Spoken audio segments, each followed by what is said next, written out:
Mengapa publik justru mengambil sikap oposisi terhadap pemerintahan Prabowo, padahal secara politik pemerintah ini berdiri di atas kekuatan yang nyaris tanpa tandingan? DPR mayoritas berada di barisan pendukung, koalisi gemuk terbentuk, dan media arus utama relatif tenang. Secara teori, ini adalah konfigurasi kekuasaan yang stabil. Namun justru dari kondisi inilah lahir paradoks besar. Oposisi tidak muncul dari parlemen, melainkan dari rakyat sendiri.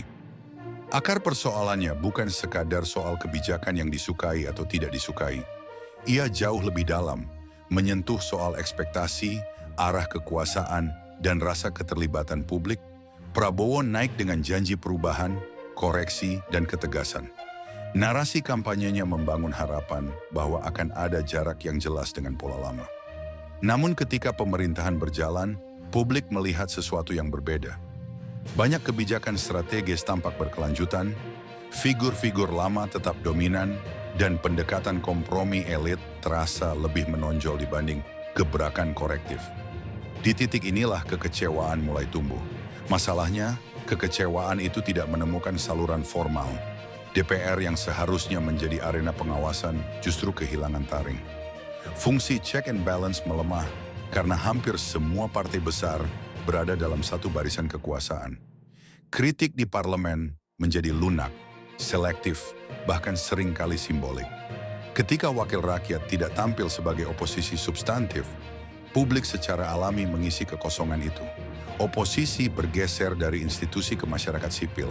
Media arus utama pun berada dalam posisi yang tidak banyak membantu. Bukan karena sepenuhnya membela pemerintah, tetapi karena cenderung mengambil sikap aman.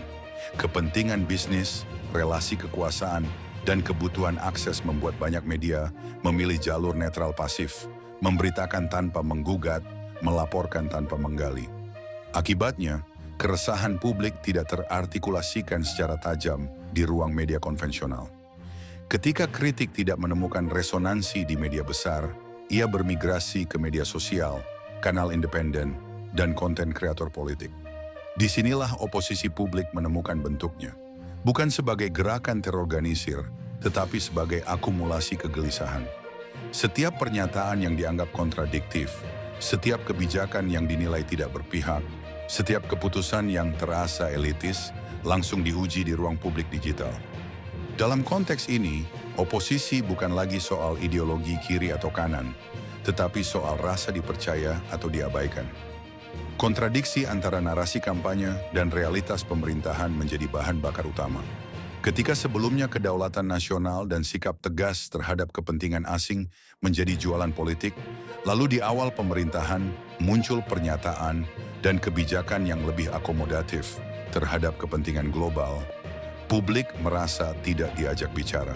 Bukan berarti publik menolak kerjasama internasional, tetapi perubahan sikap tanpa penjelasan yang jujur membuka ruang kecurigaan. Ketidakjelasan arah jauh lebih berbahaya daripada kebijakan yang tidak populer. Lebih jauh lagi, ada persoalan motif ekonomi politik yang jarang dibicarakan secara terbuka. Publik mencium bahwa stabilitas politik yang terlalu rapi justru lebih menguntungkan elit dan oligarki. Koalisi besar memang mengurangi konflik, tetapi juga meminimalkan perdebatan kebijakan. Dalam situasi seperti ini, kebijakan strategis rawan diambil di ruang tertutup, jauh dari pengawasan publik. Kesan bahwa negara dikelola sebagai ruang kompromi elit, bukan arena kepentingan rakyat, memperkuat dorongan oposisi. Ironisnya, oposisi publik ini sering disalahartikan sebagai sikap anti pemerintah atau anti Prabowo. Padahal yang sebenarnya terjadi adalah sebaliknya. Banyak dari mereka justru adalah pemilih yang dulu berharap besar. Oposisi ini lahir dari harapan yang tidak menemukan kepastian, dari janji yang terasa menguap di tengah realitas politik. Ini adalah oposisi kekecewaan, bukan oposisi ideologis. Jika situasi ini dibiarkan, ada risiko serius bagi pemerintahan Prabowo sendiri. Tanpa koreksi dari DPR dan tanpa tekanan kritis dari media arus utama, kritik publik akan semakin keras dan emosional. Diskursus rasional bisa berubah menjadi polarisasi naratif. Dalam jangka pendek, elit mungkin diuntungkan oleh stabilitas semu. Tetapi dalam jangka panjang, pemerintahan berisiko kehilangan legitimasi moral, sesuatu yang jauh lebih sulit dipulihkan dibanding sekadar dukungan politik. Pemerintahan Prabowo sebenarnya masih memiliki ruang untuk membalikkan keadaan. Kuncinya ada pada kejelasan arah dan keberanian membuka dialog. Publik tidak menuntut kesempurnaan, tetapi konsistensi dan kejujuran. Jika DPR tetap diam dan media tetap jinak, maka publik akan terus memainkan peran oposisi. Dan oposisi publik dalam politik modern adalah kekuatan yang tidak bisa diabaikan. Pertanyaannya sekarang, apakah pemerintahan Prabowo akan membaca oposisi publik ini sebagai ancaman atau sebagai awal untuk melakukan koreksi? Berikan komentar, like, share, dan subscribe Anda.